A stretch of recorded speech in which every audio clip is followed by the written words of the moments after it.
Hi అండి, నేను రీసెంట్గా ఆది కైలాష్ ట్రావెల్ చేశాను. ప్రతిసారి ట్రావెల్ తర్వాత రిటర్న్ వచ్చేటప్పుడు కొన్ని ఫొటోస్, కొన్ని వీడియోస్, మరికొన్ని జ్ఞాపకాలతో పాటు ప్రశాంతత తీసుకొని తిరిగి వస్తాము.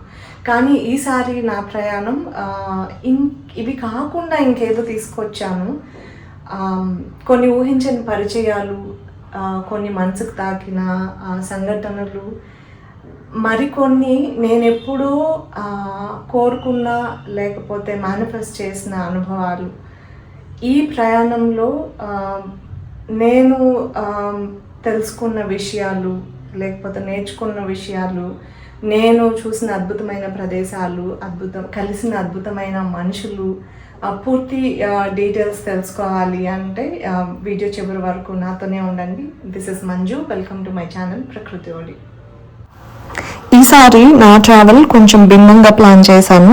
సమయం తక్కువగా ఉండటంతో హైదరాబాద్ నుంచి ఢిల్లీకి, అక్కడి నుంచి పితోరాగఢ్కి బుక్ చేసుకున్నాను. ఢిల్లీ నుంచి పితోరాగఢ్కి ఎవ్రీ ఆల్టర్నేట్ డే ఫ్లైట్ ఉంటుంది. హైదరాబాద్ ఎయిర్పోర్ట్లో డాడీ డ్రాప్ చేశారు. అక్కడి నుంచి ఢిల్లీ వెళ్ళాను. ఢిల్లీ నేను చేరుకునేటప్పటికి 7:15, 7:20 ఇన్ ద మార్నింగ్ అయింది. నాకు పితోరాగఢ్ ఫ్లైట్ 10 o'clock ఉంది. వెళ్తున్నది హిమాలయాలు చూడటానికి. అయినా సరే ఆ కిటికీలోంచి హిమాలయాల్ని చూడాలి అని చెప్పి పితోరాగఢ్ ఫ్లైట్లో విండో సీట్ బుక్ చేసుకున్నాను. ఇది ఢిల్లీ నుంచి పితోరాగఢ్కి వెళ్తున్న ఫ్లైట్. నా వెనక కూర్చున్న ఇద్దరు తెలుగు వాళ్ళు, కాకపోతే వాళ్ళు వేరే గ్రూప్ నుంచి వచ్చారనమాట. గ్రూప్ ట్రావెల్ చేస్తున్నారు సేమ్ ప్లేస్కి. ఢిల్లీ నుంచి పితోరాగఢ్కి 1 hour ఫ్లయింగ్ డ్యూరేషన్ ఉంటుంది. టైం బాగా ఉంది, నాకు ఖర్చు తగ్గాలి అనుకునే వాళ్ళు ఢిల్లీ నుంచి డైరెక్ట్గా దార్చులాకి బస్సు ఉంది, ఆర్టీసీ బస్సు, దాంట్లో కూడా వెళ్ళొచ్చు. ఇప్పుడు పితోరాగఢ్ ఎయిర్పోర్ట్లో ల్యాండ్ అవుతుంది. పితోరాగఢ్ ఎయిర్పోర్ట్లో దిగిన తర్వాత మొదట కనిపించిన విషయం ఆ చిన్న ప్రశాంతమైన ఎయిర్పోర్టు. అక్కడ సెక్యూరిటీ సిబ్బంది కూడా ఎంతో ఆప్యాయంగా సహాయం చేశారు. మార్కెట్ ఏరియాకు వెళ్లాల్సి ఉందని చెప్పగానే వెళ్తున్న ఒక కుటుంబంతో మాట్లాడి నన్ను అక్కడ వాళ్ళ కార్లో పంపించారు. నేను వెళ్ళిన ఆ కార్ వాళ్ళు వీళ్ళే అన్నమాట. అలా నా హిమాలయాల ప్రయాణం స్టార్ట్ అయింది. మార్కెట్ ఏరియా నుంచి దార్చులాకి వెళ్తున్న షేర్డ్ టాక్సీలో ఎక్కాను. అక్కడి నుంచి మొదలైన ప్రతి కిలోమీటరు కూడా ఒక కొత్త అనుభూతి. దార్చులాకి పితోరాగఢ్ నుంచి టాక్సీలో 500 rupees తీసుకున్నారు.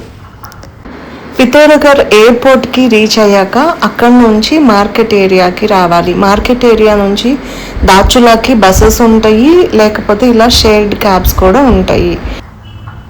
ఇక మా ప్రయాణం ఒకవైపు ఆకాశాన్ని తాకే హిమాలయాలు, మరోవైపు లోతైన లోయలు, మధ్యలో కొండల గుండెల్లోంచి ఉరకలేస్తూ వస్తున్న గ్లేషియర్ నీళ్లు, ఈ నీటి శబ్దం, ఆ చల్లని గాలి, ఆ ప్రకృతి, ఈ మూడింటిని చూస్తూ ప్రయాణం మొదలైన కొద్దిసేపటికే నగర జీవితపు హడావిడి, పొల్యూషన్, హార్న్ సౌండ్లు, కన్స్ట్రక్షన్ సౌండ్లు, మనుషుల హడావిడి, తొందరపాటు, ఇవన్నీ మెదడు వెనకాల పొరల్లోకి, అంటే మెదడు దొంతరలో వెనకాల పొరల్లోకి వెళ్ళిపోయినట్టు అనిపించింది.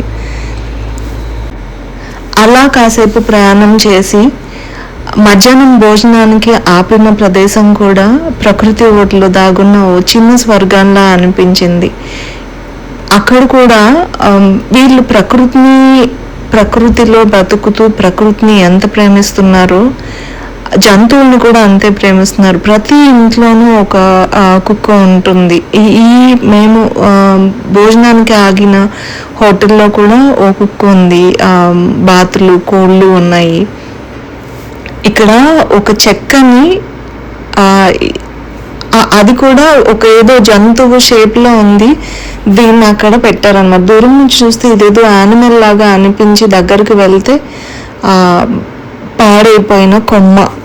ఇక ఈ పప్పి ఏమో నాతో పాటు దార్చులాకి ట్రావెల్ చేసిందనమాట బాస్కెట్లోనే. చాలా క్యూట్గా ఉంది. ఫస్ట్ టైమే పరిచయం లేకపోయినా కూడా షేక్ హ్యాండ్ అని అడిగితే షేక్ హ్యాండ్ ఇచ్చిందనమాట. మామూలుగానే నాకు ప్రయాణాలు అంటే ఇష్టం. అది బస్ అయినా, ఆటో అయినా, కార్ అయినా, బైక్ అయినా ఫ్లైట్ అయినా ఏదైనా కూడా ప్రతి క్షణాన్ని ఆస్వాదిస్తాను. అది నాకు ఒక బ్లెస్సింగ్ లాగా అనుకుంటా. దానివల్లనే ఎంత దూరమైనా ఎన్ని గంటల సేపు అయినా కూడా కుదురుగా కూర్చోగలను. ఇక్కడ ప్రతి చెట్టు ఏదో చెప్తున్నట్టు అనిపిస్తుంది నాకు. ప్రయాణం చేసినప్పుడు కిటికీలోంచి చూస్తున్నప్పుడు మనం ముందుకు వెళ్తూ అవేమో టాటా చెప్తూ వెనక్కి వెళ్ళిపోతున్నట్టు అనిపిస్తాయి రోడ్డు పక్కన ఉన్న చెట్లు. ఇది చిన్నప్పటి నుంచి నాకే కాదనుకుంటాను, ప్రతి ఒక్కరికి లేకపోతే చాలా మందికి ఇదే అనుభవం ఉంటుంది.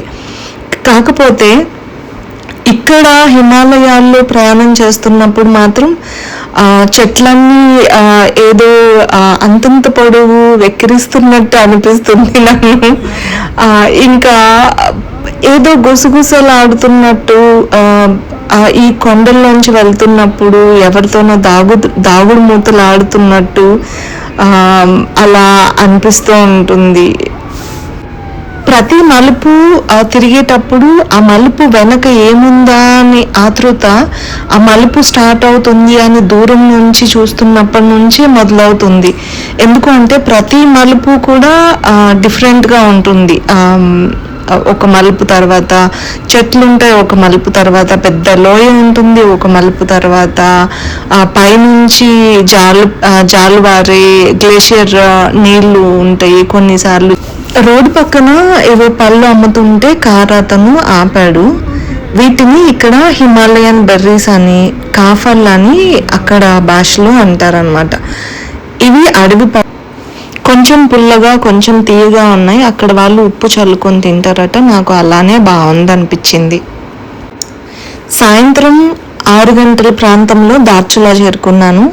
అక్కడికి చేరుకునే ముందు జరిగిన ఒక చిన్న సంఘటన నా మొత్తం ప్రయాణాన్ని ప్రత్యేకంగా మార్చేసింది.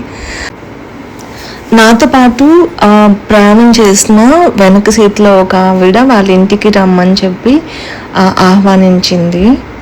అయితే ముందుగా సరదాగా పిలిచింది అనుకున్నా, కానీ ఆమె నిజంగానే ఆహ్వానిస్తుంది అని అర్థమయ్యాక నాలో ఆశ్చర్యం, ఆనందం, కొంచెం భయం అన్నీ కలిసిపోయాయి. తెలియని మనుషులు, తెలియని దేశం, వాళ్ళు నేపాలీస్, తెలియని ఇల్లు, అయినా ఆ చిరునవ్వులో ఏదో ఒక నమ్మకం అనిపించింది.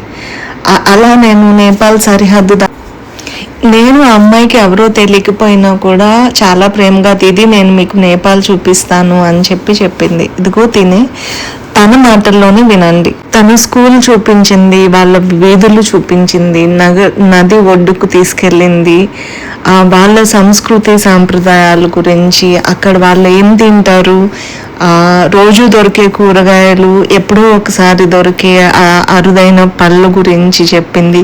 కాస్త సమయంలో ఒక చిన్నారి తన ఊరు గురించి ఎంత ప్రేమగా చూపించగలదో ఆ రోజు నాకు అర్థమైంది.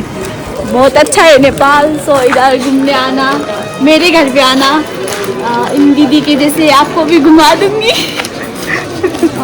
क्या बोलूँ, और तो अच्छा है, आना कभी मौका मिले तो. ఒక ఫోటో స్టూడియోకి తీసుకెళ్ళింది. అక్కడ ఎస్పెషల్లీ వాళ్ళ ట్రెడిషనల్ అటైర్ అంటే బట్టలు అవి అక్కడ రెంట్కి దొరుకుతాయట. వాటిలో ఎన్ని డిఫరెంట్ కైండ్స్ ఆఫ్ నేపాలీ బట్టలు ఉన్నాయి అని కూడా చూపించారు. అక్కడ ఫోటో దిగాలి అంటే అవి వేసుకొని దిగొచ్చు అని చెప్పారనమాట. అక్కడికి కూడా తీసుకెళ్ళింది. ఈ ఫోటోల్లో చూపిస్తున్నవి అక్కడ 4 వివిధ రకాలైన ప్రత్యేక దుస్తులు అన్నమాట, వాళ్ళ సాంప్రదాయపు దుస్తులు. ఇక్కడ ఇవి ఉన్నాయి కదా, ఈ ఆకులు, ఇది ఒక ఆకుకూర అక్కడ కొండ ప్రాంతంలో దొరికేది, నేను ఎప్పుడు తినలేదు. సో అందుకని అది కూడా తీసుకున్నాం. నాకు ఏ ప్లేస్కి వెళ్ళినా అక్కడ ఏదో ఒకటి కొనుక్కు రావటం, ఎస్పెషల్లీ గాజులు తీసుకురావటం బాగా అలవాటు.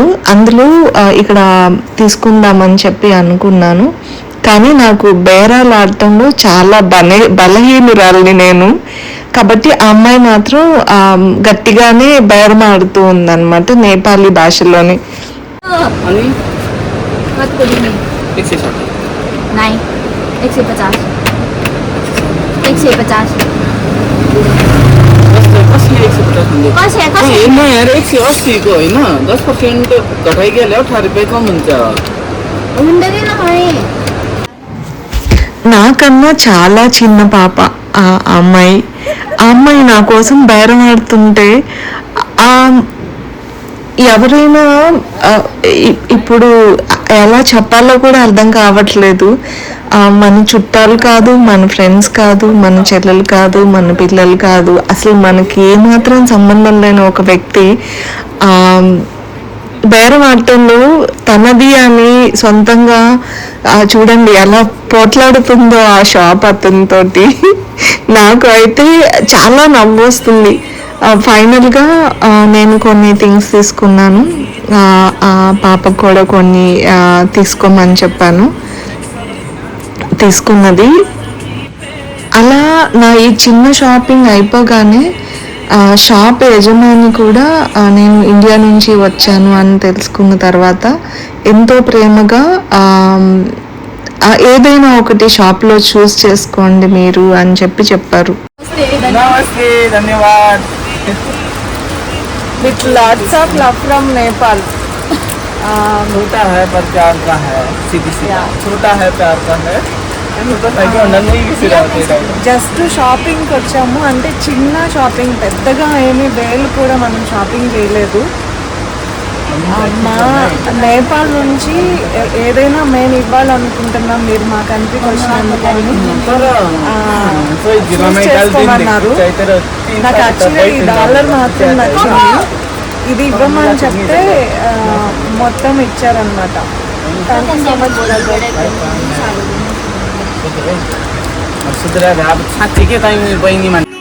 అంతేకాదు వాళ్ళ ప్రేమకి నిజంగానే అవధులు లేవనిపించింది. ఆ అబ్బాయి వాళ్ళ నేపాలీ 5 రూపాయల నోటు మీద తన పేరు రాసి నా గుర్తుగా ఇది మా నేపాల్కి వచ్చినందుకు ఒక చిన్న బహుమతి అని చెప్పి ఇది ఇచ్చారనమాట. నాకు నిజంగానే అనిపించింది, నేనెవరో తెలీదు, నేనేంటో తెలీదు, నేను ఎలా ఉంటానో తెలీదు, మనస్తత్వం ఎలాంటిదో తెలీదు, అయినా సరే వీళ్ళ ప్రేమకు నిజంగా మూగిపోయానని చెప్పాలి.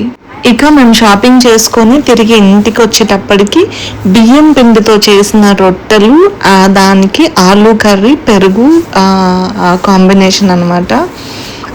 మీకు రోటీ కావాలా, చావల్ కావాలా అని అడిగితే ఎప్పుడు తినే రోటీనే, ఎప్పుడు తినే అన్నమే కదా, మీ నేపాలీ స్పెషల్ ఏముంటుందో, సింపుల్గా ఏదవుతుందో అది చేయండి అంటే ఇది వాళ్ళ నేపాలీ స్పెషల్ అట. ఉట్టి బియ్యంతో నెయ్యితోటి రొట్టె చేశారు, అద్భుతంగా ఉండింది టేస్ట్.